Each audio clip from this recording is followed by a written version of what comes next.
You're listening to the Naked Bible Podcast. To support this podcast, visit nakedbiblepodcast.com and click on the support link in the upper right-hand corner. If you're new to the podcast and Dr. Heiser's approach to the Bible, click on New Start Here at nakedbiblepodcast.com. Welcome to the Naked Bible Podcast, episode 115, Ezekiel, chapter 6.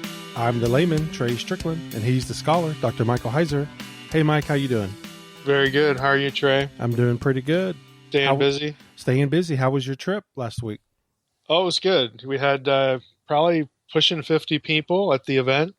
Then we had a nice, get-together afterwards. It was in Potomac Falls, Cascades Library there in Virginia, near D.C. So, yeah, people seem to appreciate the content, appreciate, coming out. Good questions. It was a pretty good group. Well, good deal. Well, I'm excited about continuing with Ezekiel, so we might as well just get right to it. Yeah, well, I hope you and everybody else really are into idolatry, at least hearing about it. Right, at least that's pretty much all we're going to get. Yeah, at least reading it. So, yeah, Ezekiel 6 is pretty much just about the, why Jerusalem is being punished, for idolatry. So, obviously, it comes on the heels of Ezekiel 4 and 5 with that whole series of sign acts against the city of Jerusalem. And so in chapter 6, we basically get the reason why God is so upset. And it's just all about idolatry. Remember, really, chapters 1 through 24 are oracles of judgment against Judah and Jerusalem. This is, of course, falling into the midst of that. But this one really kind of stilts toward, why is God so upset? We're going to find out, in this chapter. And it's really not going to pull any punches. So the main focus is going to be, for the whole episode, Israelite idolatry. And really, it's the main focus of the cause of the exile, not just in Ezekiel, although especially in Ezekiel, but, in other prophets as well. I'm going to read the whole chapter. It's only 14 verses. And then we're going to take a look at some vocabulary, again, that just really focuses on idolatry. And we're going to talk about kind of the state of the spiritual apostasy in Judah, but, it'll be wider than that as well when we talk about Israel's idolatry, just the history of it anyway. So let's jump in here with chapter 6 and verse 1, and I'm reading from the ESV. The word of the Lord came to me, Son of man, set your face toward the mountains of Israel, and prophesy against them, and say, You mountains of Israel, hear the word of the Lord God. Thus says the Lord God to the mountains and the hills, to the ravines and the valleys, Behold, I, even I, will bring a sword upon you, and I will destroy your high places. Your altars shall become desolate, and your incense altars shall be broken.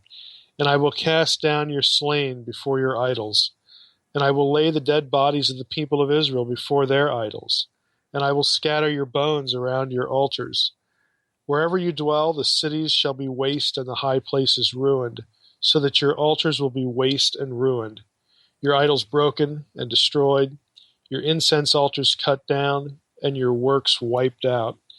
And the slain shall fall in your midst, and you shall know that I am the Lord. Yet I will leave some of you alive. When you have among the nations some who escape the sword, and when you are scattered through the countries, then those of you who escape will remember me among the nations where they are carried captive, how I have been broken over their whoring heart that has departed from me, and over their eyes that go whoring after their idols.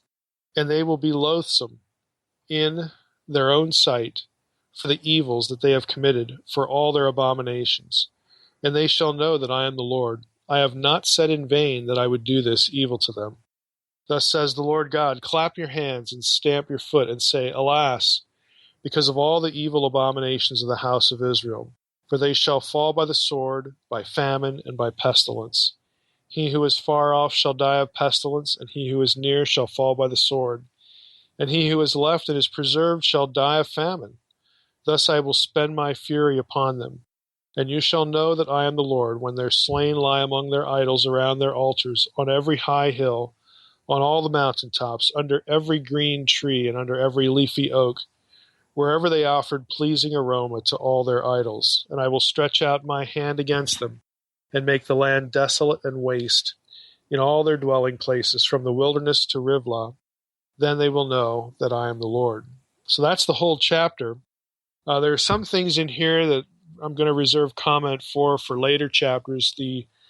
For instance, the sexual imagery of idolatry. I have been broken over their whoring heart. That kind of language. We'll really hit that in force when we get to Ezekiel 16, which is extremely explicit. I mean, if we really translated literally what's there, you might be tempted to call it, pornographic when we get there. But we'll save that content for that chapter since that's sort of a focus there.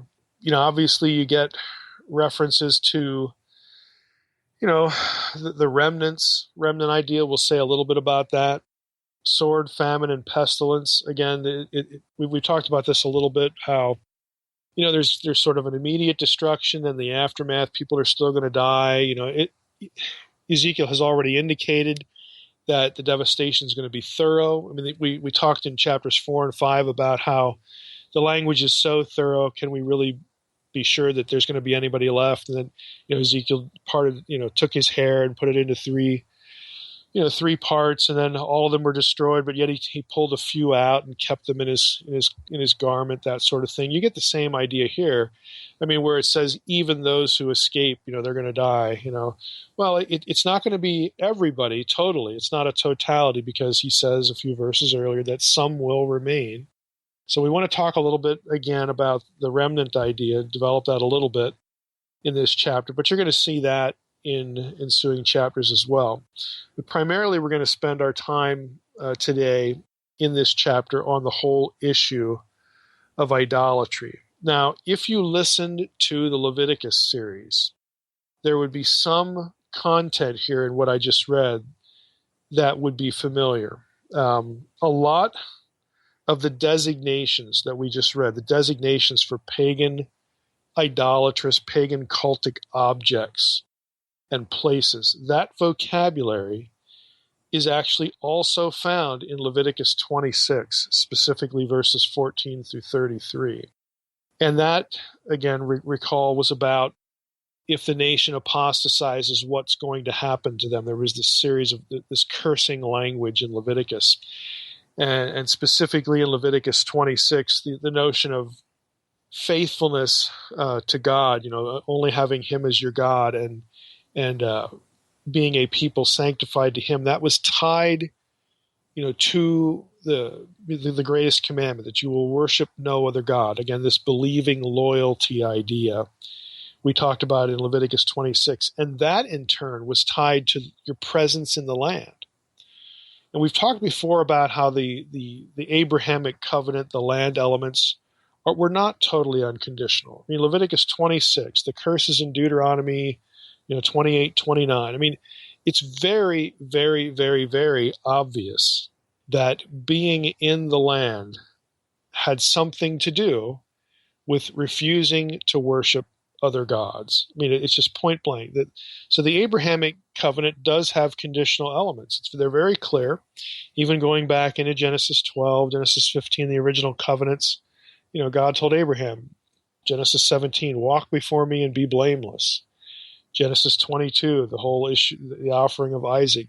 God says, well, now I'm going to honor my covenant because you have not withheld to me your only son. I mean, there are conditions on all the covenants. So anyone who tells you that the Abrahamic covenant, the Davidic covenant, these fundamental covenants in biblical theology are unconditional, they're not. They're actually both. They're both unconditional and conditional. They all have conditions, every one of them.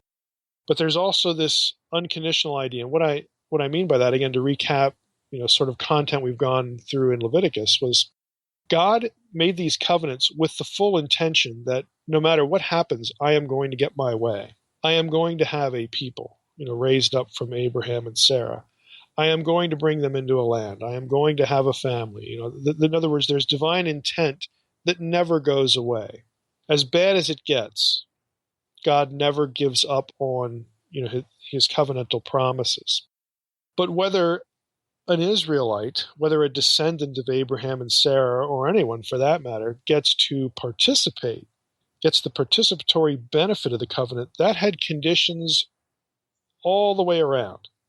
So you actually have both working. A lot of people want to say that These covenants are totally unconditional because they want the land element to be still out there. And that's because they have a certain view of the end times and eschatology and the kingdom and the millennium and all that stuff. Okay, you don't need to be blind to the conditions of the Abrahamic covenant and the Davidic covenant to get those things.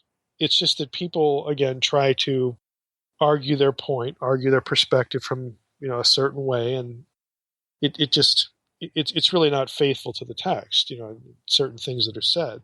So we have a situation here where Israel, this whole chapter, Ezekiel 6, is kind of a concise statement of how the people of Judah, remember, again, the people of Israel, the northern kingdom, are already history at this point.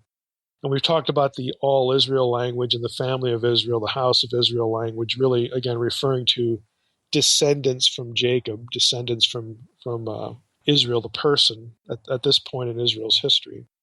So you have a concise statement here of how these people violated this principle, worship no other God before me, believing loyalty to Yahweh alone. And it led to their expulsion from the land. That's where they are. They're in exile. So that's what the whole chapter is about. Now, I want to focus on some of the specific terminology, and I'm going to be reading from a number of sources here, some articles on vocabulary, and again, idolatry in general, and I'll give you a heads up and telegraph, what those sources are. But there are a number of terms used in Ezekiel 6 that you will also find in Leviticus 26. I'll just give you the quick list here. Bamot, okay, high places. That's in Ezekiel 6, verse 3. Verse 6, you'll find it in Leviticus 26:30. The singular is Bama. Bama, a high place, just in most general terms, was not necessarily a cult center built on a mountain or built at an elevated location, although a lot of them were. But the designation of high place also referred to sort of their style. There were these cult centers, these places of ritual that had elevated stands and platforms, with steps going up, that sort of thing. So the term also refers to that style of architecture, cultic installations, again, that were, in many cases, as we'll see, dedicated to other deities, other gods. So Bamot is an important term, high places. We have Kamanim, typically translated incense altars. We're going to be getting into that terminology a little bit about what else it might mean. So these would have been associated with the high places, with these ritual locations. And, Kamanim, the incense altars, are in verses 4 and 6. You'll find those in Leviticus 26:30 as well. We've got Gilulim, usually translated idols, verses 4, 6, and 13 in Ezekiel 6. Also, Leviticus 26:30, and right out of that passage, Gilulim, idols. We have Pegarim, which the ESV translates as, corpses or dead bodies, verse 5, for instance. Also, Leviticus 26:30. We'll talk about what else that might mean. So those are the main terms I want to cover here. There's one or two others, but I'm going to skip those sort of for time and focus on the main issues, the main lemmas here, the main terms, and talk about them. So let's go back to Bamot, high places, and just talk about this series of objects, this series of terms, so we can begin to get a picture of what the state of apostasy, spiritual apostasy, was in Israel. And specifically in the context of Ezekiel, we're talking about Judah and Jerusalem. So I'm reading from I'll read a section here from the Dictionary of the Old Testament Historical Books. This is part of the InterVarsity series, and I recommend the whole series, by the way, these dictionaries. I've contributed to a couple of them myself, some Divine Council articles and a few other things. But on the entry on idolatry, there's a discussion of Bamot, and it says this, Bamot, it means high places. These are cultic installations found in a variety of locations in Israel and used by the population before and during the monarchy. So again, before we have kings and during the time that there are kings. Continuing, Bama is a generic term related to places where sacrifices were offered. Prior to the monarchy, Bamot, again that's the plural, were considered legitimate worship spaces and received no condemnation, neither for their existence nor for their use. Bamot met the religious needs of the fluid environment of the tribal confederacy, the confederacy of the 12 tribes, along with the, quote, temple or house of Yahweh at Shiloh, which was a semi-permanent structure, perhaps built around the ancient tabernacle. Now, let me stop there. What the situation was, I mean, think about it. We have the conquest. They go into the land. If you've read the book of Judges, you know that, the book of Judges makes a point to say, well, none of the tribes really did the job completely in terms of, they targeted the Anakim. Joshua says there's no more Anakim in the land, but they flee to where the Philistines live. We get that part. But the other part of the conquest was the expulsion, not necessarily the killing, but the expulsion of peoples from the lands, and of course, avoiding their gods, avoiding intermarriage, avoiding living like they do, these sorts of situations. And the book of Judges makes it very clear, first couple chapters, that the Israelites just didn't do that. They didn't do the job. And so in the midst of this failure, we go into the period of the Judges with all these cycles of oppression. God doesn't help them, to complete the task, and they get invaded by foreigners or overtaken by indigenous inhabitants. And you go through these cycles of oppression, and God raises up a judge, and then they get delivered. Then the whole thing repeats again, all that. Again, if you've read the book of Judges, that's very familiar to you. So when they go into the land, they're in the land during the period of the Judges, but they don't have a central place of worship. It's everyone doing what is right in his own eyes, to quote the book of Judges in several places. There's no temple. We find out when we emerge from the book of Judges, remember Samuel is the last of the judges, that we have, some sort of religious site at Shiloh, again, as the quotation noted, perhaps built around the ancient tabernacle, because Eli the priest is there. Again, the Ark of the Covenant's there. Are all the furnishings of the tabernacle there? Well, again, the Old Testament isn't totally clear on that. We get later into the monarchy, and there are parts of the tabernacle in some places and not in others. And you don't have a centralized place of worship as God intended. Again, to have a specific, to quote Deuteronomy, a specific place where God would set his name, put his name. If you've read Unseen Realm, you're familiar with the name theology. These are references to a central location where the tabernacle, again, would essentially be transported, and that's where it lives now. And then we build a temple, and we install the ark and all that kind of stuff. Now, that eventually happens under Solomon, but you have a long period of time where you don't have a central site. So what you have instead is just what the quotation described. You have high places, bamot, in different locations around the land, sort of like what you have with the patriarchs. Remember, the patriarchs would build altars where they had divine encounters and they would worship Yahweh there. There was no central location. You have sort of that kind of thing going on. And what the quotation, what the author here is trying to describe here is, prior to the monarchy, you have this situation where you have a number of high places, and Yahweh might be worshipped at one of those, or some other god might be worshipped at another one. But you don't have a condemnation of the high places in particular in that situation because of, frankly, just what it is. I mean, it is what it is. The people, again, are not spiritually with it. They're under the oppression. God raises up judges. Eventually, the prophets, and God's going to use people like Samuel to get things turned around, get a monarchy, installed. And again, if you're thinking God was opposed to kingship all along, that is also not correct. There are rules in Deuteronomy about kings. So there was an intention. The kingship wasn't necessarily bad. What's bad is the reasons they asked for it, what their motives are, all that sort of thing. As the kind of person they target. Again, we don't want to lapse here into a discussion of 1 Samuel here, but this was what was supposed to happen. Well, eventually it does. Eventually we get David installed, but he's not allowed to build a temple because he's a man of blood, and we know the story. It falls to Solomon.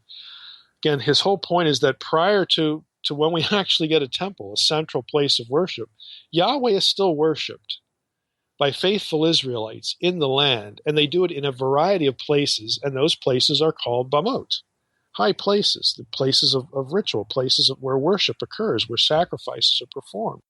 And there are a variety of these. So let's go back to the quote, or the source here, the dictionary. The author continues, even though a plurality of bamot existed, there's no hint in the narrative that the people were sacrificing indiscriminately. Again, you have the worship of Yahweh going on.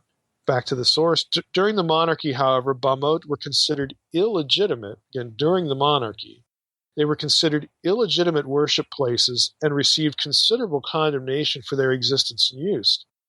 After the building of Solomon's temple, their inadequacy should have been apparent. Yet people continued to sacrifice at and multiply bamot as if no temple existed. The text mentions 4 categories of bamot. Number 1, Yahweh's bamot, again, his high places. 2, foreign deity bamot. 3, high places of the gates, again, whatever that means. And 4, houses of the high places. All these construction projects receive condemnation.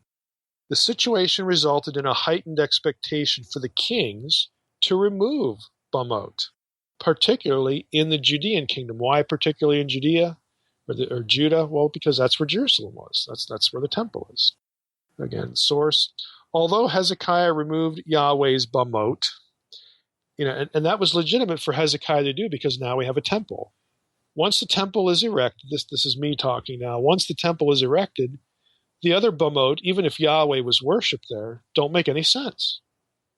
So, after that, we have the temple. The prophets are running around telling the kings to tear them all down, get rid of them, because now we have a temple. So back to the source here. Although Hezekiah removed Yahweh's bamot, it was Josiah who finally destroyed all foreign deity bamot, including those built by Solomon and Jeroboam's northern houses of the high places, the Beit Bamot, with its associated personnel. So it's only under, this is me now, it's only under Josiah where the situation basically gets cleaned up. Now, it's not going to stay that way. And we know that if we've read the books of Kings. But Josiah is the one who does the most to correct the situation. Now, this reference to Solomon's bamot, I think, deserves a little bit of a sidebar here. Examples of Solomon building high places in addition to or in opposition to the temple to Yahweh that he builds. I mean, Solomon actually builds bamot along with the temple, and he builds them in Jerusalem in proximity to the temple. An example would be 1 Kings 11:7. It says, "Then Solomon built a high place for Chemosh, the abomination of Moab, and for Molech, the abomination of the Ammonites, on the mountain east of Jerusalem." Pretty clear. 2 Kings 23:13, another example, a little bit repetitive, but there's some other details here. "And the king defiled the high places that were east of Jerusalem, to the south of the Mount of Corruption, which Solomon the king of Israel had built for Ashtoreth, the abomination of the Sidonians, and for Chemosh, the abomination of Moab, and for Milcom, the abomination of the Ammonites." So, I mean, Solomon builds high places for rival deities. This whole situation, especially with Molech and Chemosh, and I think in particular, as 1 Kings 11:7 said, that they're located east of Jerusalem. I mean, that here you have two of the worst foreign deities, and their high places, their bamot, are erected right, again, in proximity to Jerusalem. So the little geographical sideline here that we get in this verse, or actually both these verses, you have, again, sort of a signal to Solomon kind of accommodating competitors, divine competitors with Yahweh, right there in Jerusalem. I mean, this is Solomon. So it really, it really, again, the apostasy, what we think of as the apostasy of Israel, the apostasy, and Solomon, of course, is reigning over all the tribes. It's not just the north. It's not just the northern kingdom. It's not just after Solomon's time, after the kingdom splits. I mean, Solomon is a significant part of the problem. Let's go back to the dictionary, read a little bit more. For the building of Solomon's temple, we do not know who the originators of these other Bamot, these other installations were. The text simply mentioned the presence of Bamot. The term is associated with the introduction of Saul to Samuel. There's a reference to a Bamot in that story. And Saul's encounter with a band of prophets. That's 1 Samuel 9, 1 Samuel 10. 1 Kings 3, verses 3 and 4, announces Solomon's preference for the Gibeon, Bamah, the high place at Gibeon. And 1 Kings 3:2 notes that Bamot were used by the general population. These passages presuppose the existence of Bamot without stating their origin, who built them. The narratives of the northern kingdom focus on structures that originated with Jeroboam. Besides the sanctuaries at Dan and Bethel, Jeroboam constructed numerous, quote, Beit Bamot, houses of the high places. 1 Kings 12, for instance. The fact that Jeroboam built Beit Bamot, houses of the high places, and not merely Bamot, not merely house or high places, distinguishes northern from southern Bamot. In other words, the northern ones had some sort of bigger complex associated with it. As was the case under Rehoboam of Judah, the people followed in Jeroboam's footsteps and built Bamot for themselves. This in contrast to the pre-monarchical period. The text clearly communicates that Bamot originated with certain kings and people. And now two categories of Bamot existed. And once you get into the monarchy, there were foreign deity Bamot and, of course, Yahweh's Bamot that had existed prior to, the monarchy. So we have two kinds, of Bamot. But again, once the temple is built, all of them should have just been superfluous. And especially if foreign deities are being worshipped, they're abominable. Back to the source here. Even with Solomon's temple at center stage, sacrificing at Yahweh's Bamot continued. We get an indication of that in 1 Kings 3:2. I'll read that to you. The people were sacrificing at the high places. However, because no house had yet been built for the name of the Lord. Then if you go over to 2 Chronicles 33, we have here a reference to the altar of the Lord and temple, but it says in verse 17, nevertheless, the people still sacrificed at the high places, but only to the Lord their God. So you still had people worshiping Yahweh at other sites besides the temple, even after we had the temple. Again, the source continues, in fact, each Judean king, starting with Asa through Jotham, was suspect because he did not remove or tear down the Bamot. And once we have the temple, what are we doing with these other ones, these other high places? By association, they probably continued using them for sacrificial purposes. The text's emphasis on the kings and their inability to remove Bamot reflects the expectations articulated in 1 Kings 3:2. Bamot should have been discarded, presumably because they were obsolete and replaced by the Jerusalem temple. However, it was not until the arrival of Hezekiah that these hopes were met, at least in part, and then, of course, Josiah later on. Now, let's transition here to another term, kamanim, the incense altars. Again, these would have been part of a Bamot place, a high place, place of worship. So the high places where sacrifices are going to be offered. Again, before the monarchy, you had a bunch of them. Yahweh was worshipped and other deities were worshipped. And even after we have the temple, most of the kings just left them alone. And people were using them even though there was a temple. And that's what the prophets were angry about. Both, quote, legitimate Bamot that had been used for Yahweh, they should go by the wayside, they're obsolete. And of course, there should be no Bamot to foreign deities. In those complexes, you'd have incense altars. Again, that was part of the ritual worship. Remember our series on Leviticus. There was incense used as part of the various sacrificial rituals. So Ezekiel chapter 6 mentions these as well. Now, Bloch, in his commentary on Ezekiel, has this to say about the kamanim, again, the quote-unquote incense altars. He says, the word kamanim is usually thought to derive from a verb kamam, to be hot. and interpreted either as incense altars or some object associated with the sun cult. Again, the sun is hot. Represented by the deity Baal Hamon, a deity referred to in a 9th century Phoenician text from Zingaro, and later worshipped as the patron deity of Carthage. However, Bloch says both this etymology and this interpretation now seem doubtful. Evidence from Ugarit suggests that the word Hamam, to be hot, and the name of the deity, Hamon, derive from different roots. The confusion arises from the requirement in Hebrew that the letter chet, if you know a little Hebrew here, you'll be able to follow this, but the confusion that the requirement in Hebrew that the letter chet represented two distinct Semitic letters. Okay, in other Semitic language, I'll just stop here. If you know Hebrew, you have two H's, he and chet.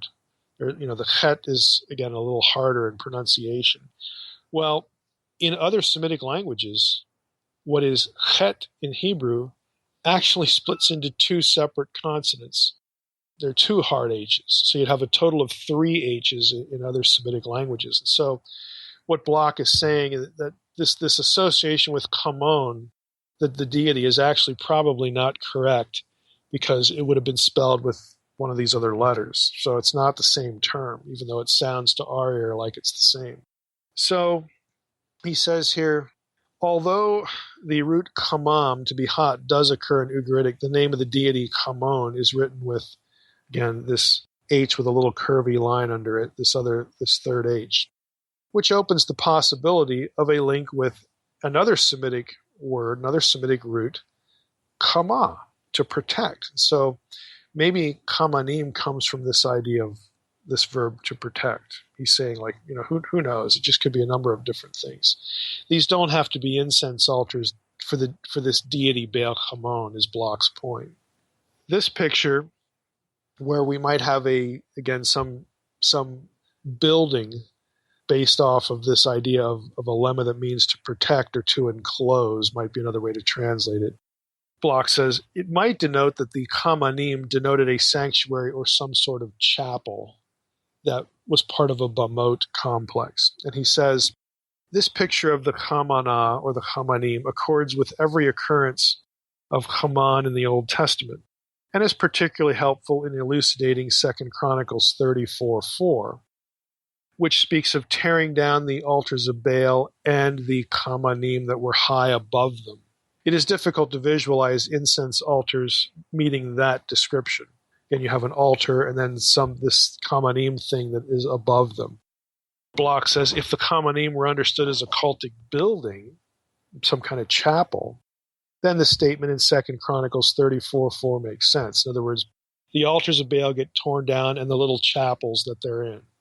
So Kamanim is probably, again, some sort of reference, not really to an incense altar, even though the ESV has it translated that way and other English translations will. But it's probably some sort of little chapel that's part of a Bamot complex, a high place, a place of worship, some little chapel there. Another term, Gilulim, the idols. This is not, there are actually a number of terms for idols in the Hebrew Bible. This is not sort of the normal one that you'd read about in the Torah, for instance. You'd have something like pasel, which is a graven image. This is a totally different term, and the etymology for it is actually controversial. It's not clear where this term comes from. Ezekiel uses this term, though, a lot.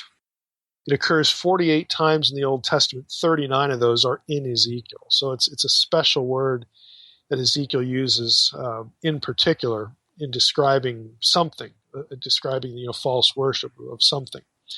Now, DDD, the Dictionary of Deities and Demons, has an entry on the Gilulim, and I want to give you a little excerpt from that. It says that many scholars derive Gilulim from a hypothetical noun, galol, which would mean stela, sort of an upright stone object, whose vocalization has been deliberately modified by the Israelite prophets to correspond to the vowel pattern of the word shikutzim, abominations. Now, what that means, this is me talking now, if you have three consonants, galal, G-L-L, what this article is suggesting, or this entry, this viewpoint is probably better to say, is suggesting is that, well, maybe this term comes from a word that has the consonants GLL, and to make it an abhorrent term, the Hebrews and the scribes, and even verbally, would take the vowels of the word for abominations, shi, kut, sim. You have an I and an U vowel sound, and they would insert those vowels between GLL, and that's where you get gilulim. So it's kind of an artificial word, but it would refer to some sort of object that people were to view as an abhorrence, as something detestable. Again, that's the guess for where this comes from, because there's no clear noun lemma, root word gilul, anywhere in biblical Hebrew or other Semitic languages. And so the guess is that the biblical writers took this GLL term, galol, this other lemma, and stuck these vowels in again to make it an object of abhorrence. And biblical writers do that with proper names, like Mephibosheth. That's not the actual original name of that person in the Hebrew Bible and Israelite history. It's that the second part of the name was substituted with the term Boshet. So Mephibosheth. Boshet means shame, or to be ashamed, or something like that. So, Ishboshet. There are instances where a person's name would have this word appended to it to sort of mark them as something shameful. And so the speculation here is that, well, maybe they're doing the same thing with this particular upright stone or cult object. So again, DDD, to go back there, goes on and says, you essentially have two possibilities here. You have an originally neutral term for stela, upright object, that becomes a dysphemism or a pejorative term that signifies deities other than the Lord, okay, that are basically abominable. They're garbage. They're shameful. Second possibility, again, is that, there's some scholars that would say, well, that's possible. It's kind of interesting. Maybe they were doing that. But they also note, and this is going to be especially true with, like later rabbinic sources will make this argument, that you do have a GLL term in Hebrew that has nothing to do with an idol or an object, but it means poop. Okay, it means feces. For instance, Ezekiel 4:12 uses this term, Ezekiel 22:3. And so the other view is that, well, maybe Ezekiel is taking a term for feces, which would normally be pronounced gelalim, and again takes that and alters it to gilulim, maybe again taking the vowels from the word for abominations, the shikutsim, the things that are detestable, in Leviticus. And so maybe he just basically does double duty. He takes this word which means something bad, something unclean and stinky, okay, feces, and then it changes it with the vowels to make it refer to an object, again a cultic object that should be viewed as abhorrent and detestable. The short answer is nobody really knows. Both of those options are kind of workable. A lot of people like the reference to feces there as the explanation, because Ezekiel, to try to not be explicit or blunt here, we're going to see elsewhere that Ezekiel is very fond of graphic language. And when it comes to chapter 16, it's going to be very sexual in nature. We've already, again, seen references to human dung, that God said, I'm going to make you cook over this. And Ezekiel says, no way, I'm a priest. I can't touch this unclean stuff. Well, there are going to be other places where Ezekiel will use very earthy, very graphic language. And so scholars would say, this would be like Ezekiel. This would be something he'd do. He'd take a word for feces and he'd put new vowels in it to make it refer to some sort of, erectable object rather than just something that you expel, as a normal human being. He would do this, again, because it's colorful, because it's graphic, because it's memorable. It would be something that would leave no doubt as to how Ezekiel feels about what he's talking about. Okay. Now, I'll add a little bit more to this. Ezekiel again uses Gilulim, as I mentioned a few minutes ago, more than any other prophet. Other prophets use sort of normal words for idols, and 39 out of 48 times Ezekiel opts for this term we're talking about, Gilulim. He's also the only author that uses the verb defile in relation to Gilulim. It's in chapter 18, chapter 20 a few times, chapter 30, so on and so forth. So this is in part also, again, scholars figure that since he's specifically using verbiage that you'll find in Leviticus, and again, he's a priest, he's specifically using verbiage that is associated with things that are defiling. And many of those things in Leviticus that are defiling have to do with bodily fluids, bodily functions, or again, other things that are determined to be unclean. You would make a person ritually unclean. That again, it becomes part of the argument that, yeah, Ezekiel would probably be the guy who would do this, who would play with the language in this way. And so a lot of people sort of opt, for this second possibility, that what we're talking about is a play on words that denotes an object, but because of what's done with it, makes you think of that object as crap. Okay, I mean, to just to put it that way, as clean as I can put it here. And again, since Ezekiel is very fond of this kind of language, I think it's probably a good bet, that's what's going on. But the truth is that nobody quite knows for sure where the term comes from. One more here, pegarim, which the ESV has as corpses, dead bodies. Again, also found in Leviticus 26:30.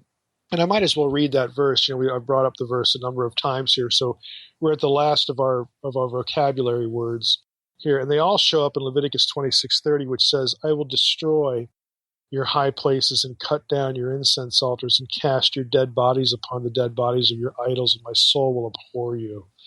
Again, this is in response to, if you don't worship only me, this is what I'm going to do. I'm going to drive you out of the land. And this is going to be the result. So all of that vocabulary finds its way here in Ezekiel. So back to pegarim, there is a word in Hebrew, peger, which denotes human bodies or corpses. Okay, in many places, not every reference. There's a homograph issue here. There is another peger, but typically the one that you find in the Hebrew Bible is related to, again, a dead body. The verb means to grow faint, to become weak, like sort of like a, metaphorically, you can see where that would be related to the act of dying, that sort of thing. The verb is going to be used in context where someone is dying or right at the time of death or something like that. So the noun, again, is very, very well known, very common. Now, some have suggested, though, that we have not peger in terms of a corpse, but peger in terms of a different word that occurs in other Semitic languages in certain texts, where it's probably also, again, an upright object, maybe a heap of stones or a stela as well. And without getting into the external textual data, there's one particular text that has the word skn, sakan, which everybody knows means stela or heap of stones, in parallel to PGR, peger. And so some people think, well, that makes more sense here, because let's go back to Leviticus 26:30. Here's what I just read to you. See if you detect sort of an odd phrase here. "I will destroy your high places and cut down your incense altars and cast your dead bodies upon the dead bodies of your idols, and my soul will abhor you." Well, that just sounds kind of odd. I will cast your dead bodies upon the dead bodies of your idols. What's weird about the verse is that pegarim, occurs twice in the verse. And so that's why ESV translates it, "I will cast your dead bodies upon the dead bodies of your idols." Well, a lot of scholars say, well, the second of these shouldn't be dead bodies. It should be this other PGR word. And if that's the case, here's how you would translate it. I will destroy your high places and cut down your incense altars and cast your dead bodies at or upon the stelae of your idols. In other words, these cultic objects that represent your idols, and my soul will abhor you. There's another place in Ezekiel in chapter 43 where this sort of makes sense. And so, yeah, it probably does refer not to corpses here. It probably refers to some, again, cultic object, some sort of stone, standing stone, whatever. So if we take all four of these terms, you've got Bamot, you've got Kamanim, which is, again, probably a little chapel. Bamot is just sort of the whole complex, the whole ritual location, the altar, as it were, where sacrifices are offered. And then there's a chapel associated with that. And then you've got the Gilulim, again, probably an object that gets its name to mark it as something detestable, or so that when people look at it and think about it, they're just grossed out by it. Again, it becomes something abhorrent. And then this Pegarim, again, referring again to some sort of upright cult object. This is what Ezekiel's targeting in this whole chapter. God says, I'm going to destroy all of these things because they're all present in my land, and my people are worshiping other gods with these things. And some of them are probably thinking they're worshiping him through these cultic objects and these high places. And again, this is at the root of their apostasy. Again, not essentially not just cleaning house. I mean, not getting rid of all this stuff. Now, I want to talk a little bit more, even more generally, about idolatry. There's an interesting article, and I can't, unfortunately, make it something accessible. I couldn't find it online. I had to get it through a database. But Milgram has an article, The Nature and Extent of Idolatry in 8th and 7th century BC Judah. Again, this is the monarchic period, leading up into the point of exile here. And it just has some interesting stuff in it. I want to read you a few excerpts from it.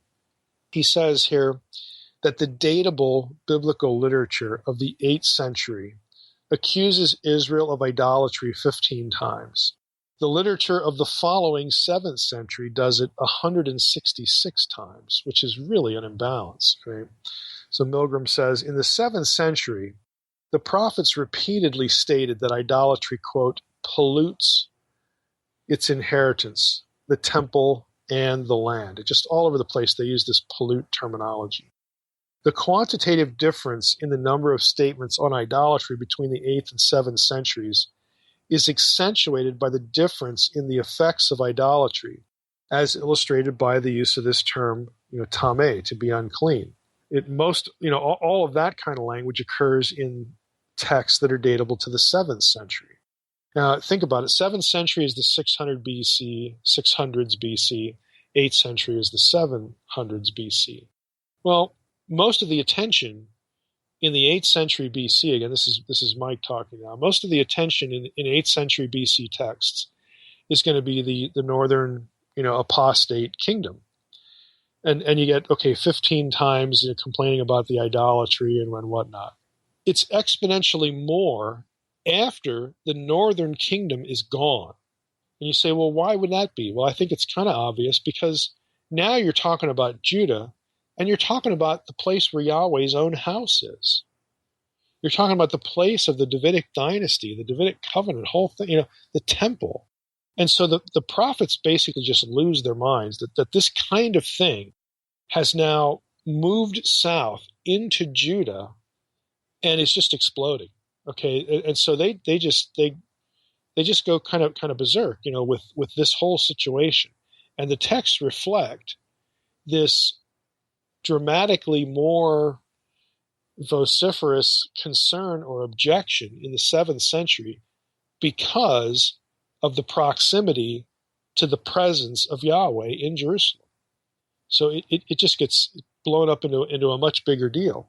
So Milgram says, again, it's sort of in a summary statement, how can we account for this stupendous change? First, as we mentioned above, we must take the book of Kings at its word. Jehu in North Israel and Jehoiada in Judah wiped out the Baal cult during the second half of the 9th century. In effect, that means that state-sponsored paganism was basically eradicated. It is absent through the 8th century, so there's not as much of it, and when where it is, it's going to be in the north. To be sure, there was private fetishism. He uses that term, private idolatry. But the 8th century prophets were virtually unconcerned about, again, this sort of private people going off and doing crazy stuff in their house. It was no threat to the worship of Yahweh in his sanctuary or to Israel's existence on its land, because then the issue was, the temple. Now he says here, to be sure, Molech worship and necromancy are indeed indicated in the text, but the general populace didn't view these acts as, incompatible with their allegiance to Yahweh, a misconception that, the prophets are going to try to correct. But his point is that the big issue for the prophets, and the thing he's arguing that really gets tied to the land, is when you start using rival cult centers and building rival cult centers in Jerusalem, in proximity to Yahweh's presence in the temple, that was essentially the straw that broke the camel's back. That is sort of the trigger point to God saying, enough. I'm going, the northern kingdom, got what it deserved because of idolatry. The Davidic dynasty is still intact. This is a legitimate dynasty. This is where I live. This is my temple. This is my sanctuary. This is sacred ground. But it doesn't matter. Okay, if you're going to invade my sacred space with this kind of stuff, you're all toast. I'm not going to spare the monarchy. I'm not going to spare the priesthood. My hands are not tied. God is basically saying, my hands are not tied here just because the temple's here, just because this is where my presence is. I'm going to drive you from the land. And so that, again, the prophetic criticism, the call, against apostasy doesn't go away or doesn't get any softer because, now we're talking about Jerusalem and David's line. God says, who gives a rip? I don't care what we're talking about here. In fact, this is exactly the sort of thing that I warned you back in Leviticus 26, back in the Torah, that I would do if you violated this. So don't think there's any security in the fact that, hey, we're still alive and we didn't get killed off with the 10 tribes in the north. And they're the ones that split, they're the ones that split up the kingdom. Those are the bad guys. We're here in Judah. We're loyal to David. We only have Davidic kings down here, and we have the temple. We're not, building other temples. All these high places. Yeah, we still use those. And Solomon built a couple of those, and we didn't tear them down, but we still have the temple here, and this is God's place, and God's not going to touch this. He's not going to destroy this because this is his temple. God says, phooey. I don't care. I don't care about any of the things you think keep you safe with respect to your relationship with me. What I care about is, where is your loyalty? You're not going to dress yourself up with these other things, while on the other hand, you're doing exactly the same things I said would mean expulsion from the land. It's just not going to protect you. So I think it's really, again, just sort of an interesting perspective. I mean, Milgram goes on in the article. He does a lot of other interesting things. He talks about how with the prophets, the big deal, again, was state-sponsored paganism. In other words, you don't just build a high place. You don't build Bamot next to the temple, in Jerusalem or in Judah or in proximity to, to the holy city. You don't just do that. That takes royal approval. That takes state sponsorship. Okay, those things don't get built unless the people in charge, who are the kings and even peripherally the priests, those things don't happen unless those people either approve them or don't try to stop them. And so, again, that's the real issue. That you don't have any account in the Old Testament of prophets or priests or kings or anybody going house to house checking to see if they have Asherah figures, their little idols or teraphim or anything like that. So there's no indication that anybody called for or sort of tried to eradicate idolatry at a house-to-house level. What's typically the focus is this state-sponsored paganism. Because, again, this is David's line. David, the man after God's own heart. The line that God promised, was the only legitimate one that would sit on the throne. And the temple, the only place that God said, I will put my name there, I will dwell there. That is the far greater focus of apostasy and idolatry. And frankly, if the priests start doing their job, people are just going to do what they're going to do. And this makes me think of like situations now. And I'm not going to name any names. I'm not going to give too pointed an illustration here, but we all know Christians in churches who do stuff that we kind of hear or we see and we think, good grief, if the Lord was here, he'd just have a canary. I mean, he would just go berserk. He would say, this is nuts. This is just not legitimate. This is not real worship. This is abominable. This is wrong. It's bad. It's misguided, whatever. Okay, we all know that. And so that's kind of the lens through which I look at stuff like this. That, yeah, people, and nobody has Bibles. Okay, they're all dependent on the priests. They're all dependent on, if mom and dad learn anything from the priest, they're supposed to transmit it to the kids. I mean, nobody can just go look up, hey, should we do this or not? Should we do this or that? Is it okay to use this cult center now, even though we have a temple? It's kind of a shorter trip, and Yahweh was worshipped there by our ancestors. Is that okay? Well, if you don't have prophets or priests or whoever teaching the people, they're just going to go astray. And it's not that God is thrilled with that or God approves of it. He doesn't, because that's part of the critique here. But what he's far more concerned with is the institutional faith, is institutional Israelite religion, state-sponsored paganism. Do with that what you want. But I mean, I look at the church on an institutional level, and again, we can all think of just bizarro world examples where ministries and churches have just literally jumped the shark. I mean, they are apostate. And because they're big, because they're public, again, because they have lots of people under their charge or under their care, and multitudes are led astray. What the situation was here back in Judah is a much bigger problem. That is a much bigger concern because it's institutionalized. So, yeah, while the other's not good, and yeah, we wish that were different, and it needs to be different. What just breaks the camel's back here, what again prompts God to punish his people, is the state-sponsored garbage that went on in Judah. Again, this is the picture that emerges again as you read through Kings and Chronicles and some of these other, basically pretty neglected books. It's just kind of an interesting, again, perspective that, you have such emphasis in different centuries and different places, different, situations, different contexts and whatnot. I'll just give you one more paragraph. He says, state-sponsored cults, and as opposed to private, situations, were more of an issue, as evidenced by references to the Queen of Heaven, the astral gods on rooftops. Again, you have image rooms, you have child sacrifice in the open country that are mentioned by certain prophets. These cults, again, were, the context for them was, are these state-sponsored, or is it just somebody kind of doing a crazy thing? And the state-sponsored ones, were the ones that were more issue. He says here, the royally established cult places were the ones extirpated by Josiah.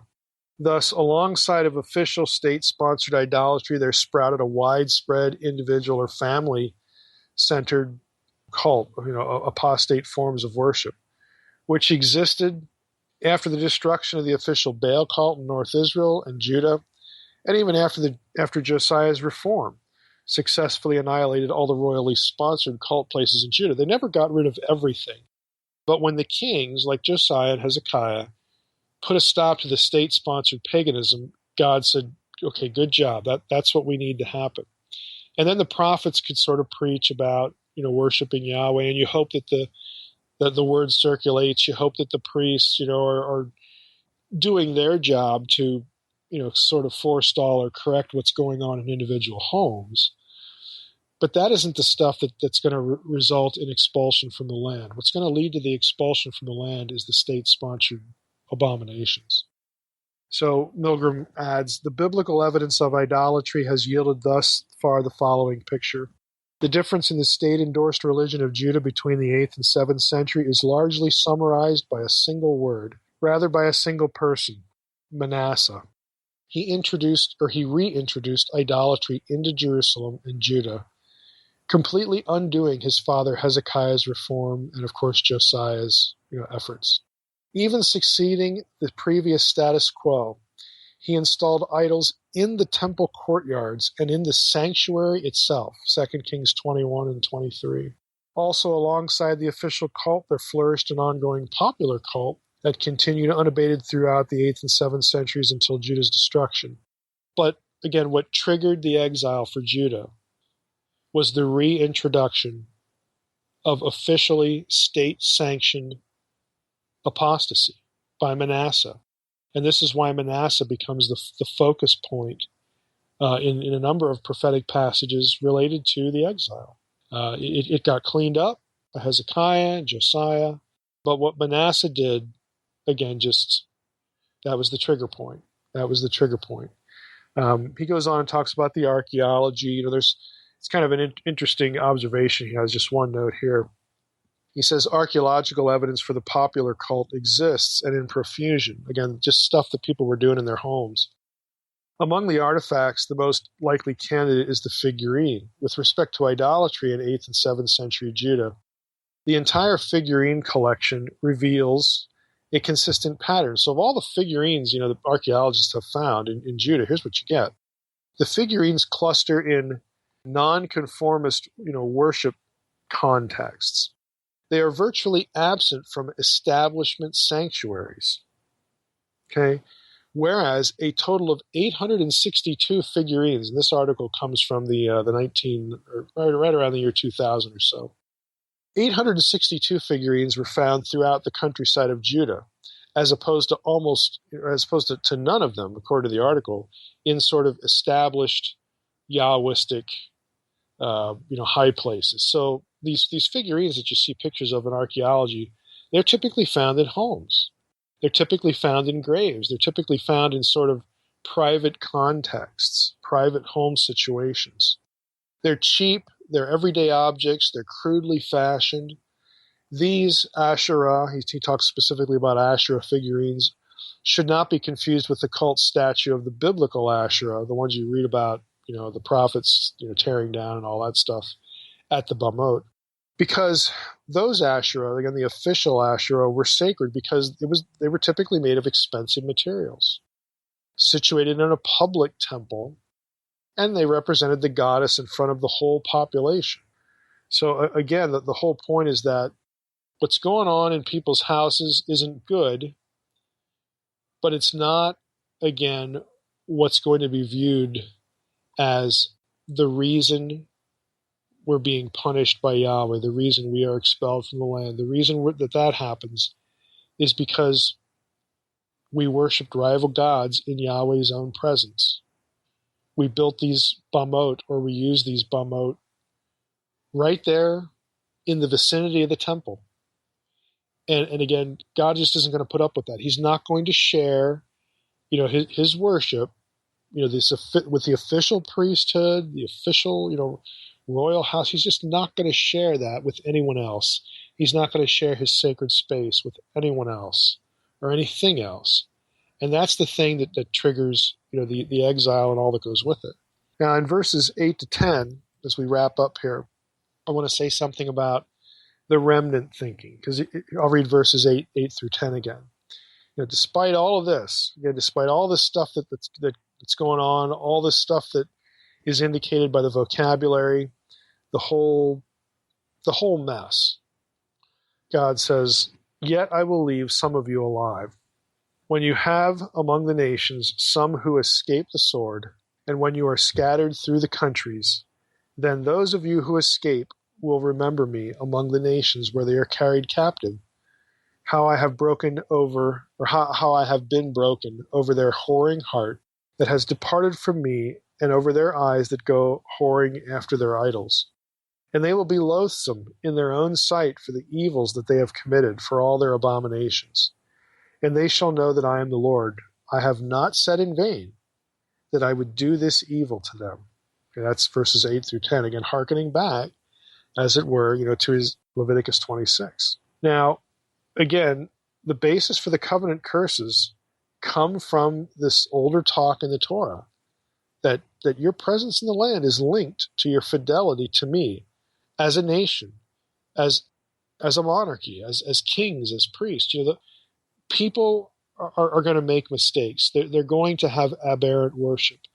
But God is actually, again, more tolerant of that sort of thing. He's tolerant of error by ignorance. Again, think back to Leviticus. And he's very intolerant of institutionalized apostasy. And personally, I think that's important because, again, just that little bit of tolerance is going to, again, pave the way for saving a remnant. Again, there's going to be a remnant to just the people who survive, and then there's going to be a remnant of that remnant because some of the people who survive are going to die later on, in pestilence and famine, and even in Babylon. But there's going to be some that are saved. There's going to be some that get to return back to Judah. We're going to rebuild the temple. We're going to try it again. God doesn't totally abandon, the whole proposition, even though he could have, because there's so much aberrant worship going on out there. But again, what the focus of the condemnation is knowingly worshiping other gods, knowingly doing what is detestable, knowingly violating Leviticus 26. And again, the stuff that the curses in Deuteronomy, outline. When you have your leadership and just people generally who should know better, when they are doing these things, God is just not going to put up with that.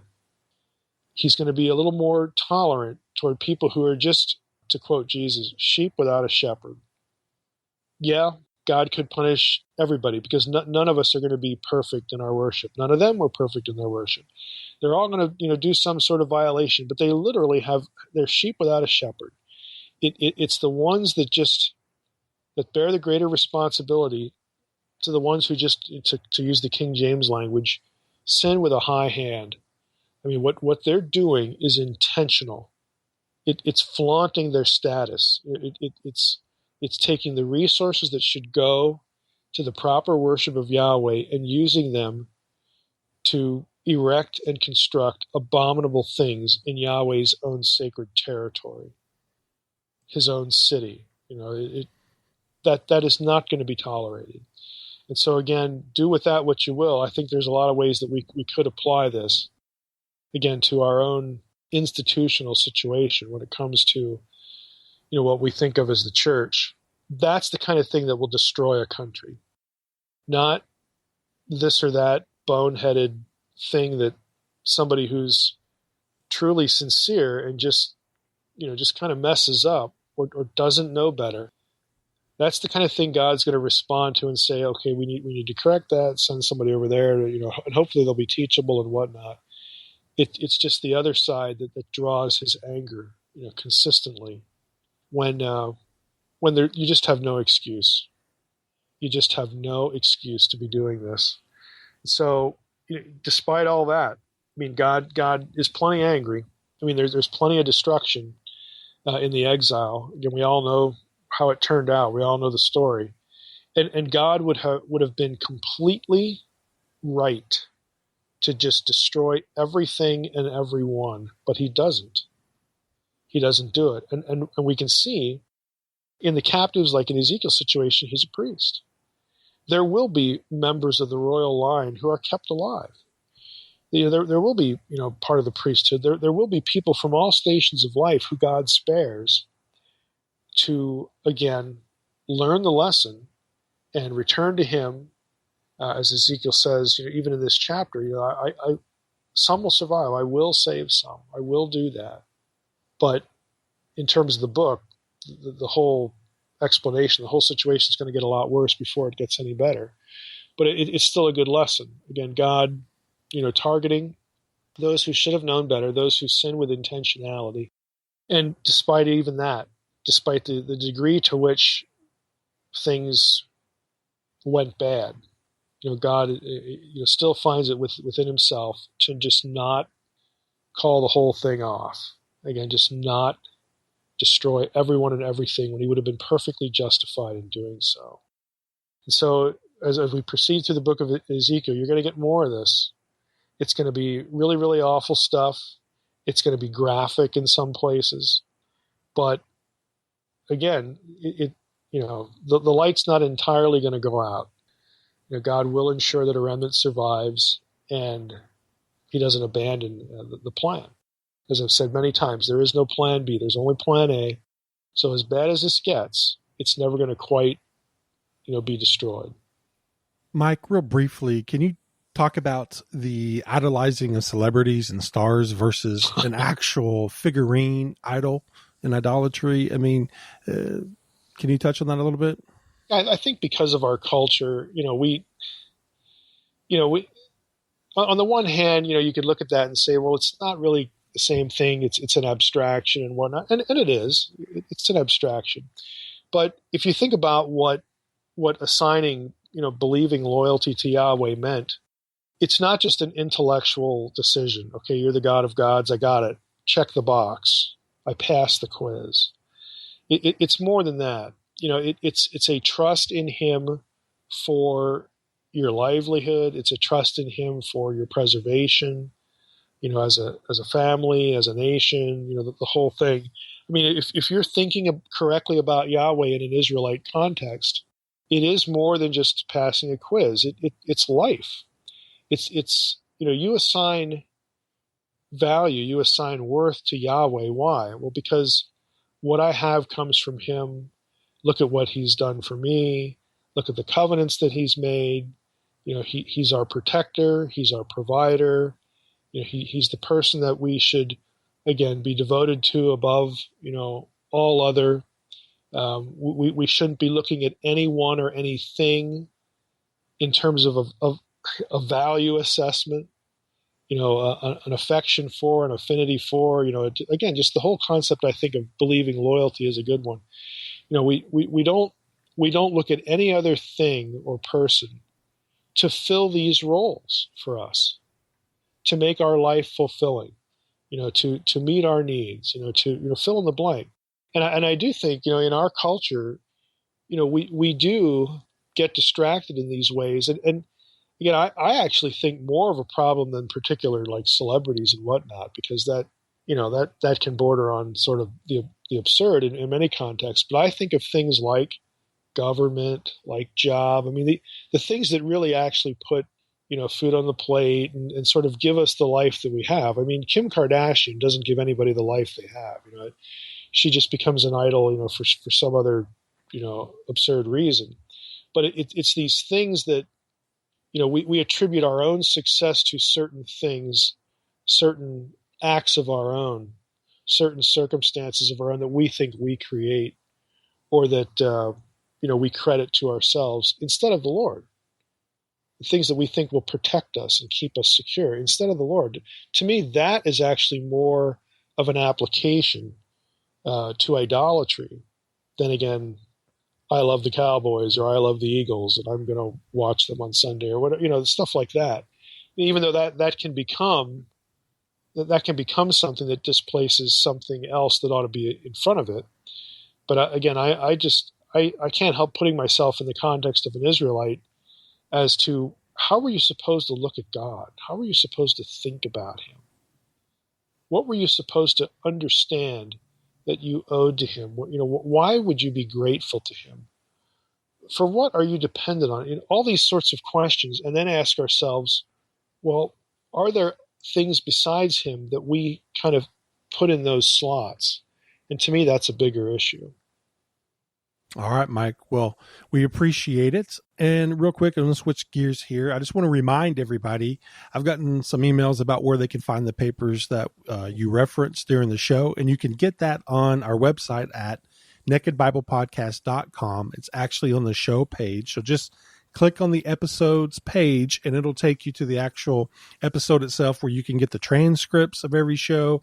You can get the slides, if there's slides or PDFs or papers that Mike references during the show.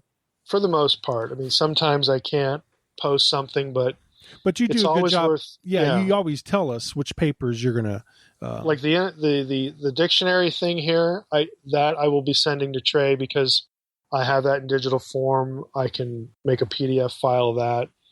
Journal articles I often can't, but yeah, it's good advice that Trey's giving you. You go up to each page, for the episode, and typically there's going to be something there, that you can get to read, follow along, so on and so forth. Absolutely. All right, Mike. Next week, chapter 7. Yep, chapter 7 is next week. All right. Well, just want to thank everybody for listening to the Naked Bible Podcast. God bless. Thanks for listening to the Naked Bible Podcast. To support this podcast, visit www.nakedbibleblog.com. To learn more about Dr. Heiser's other websites and blogs, go to www.drmsh.com.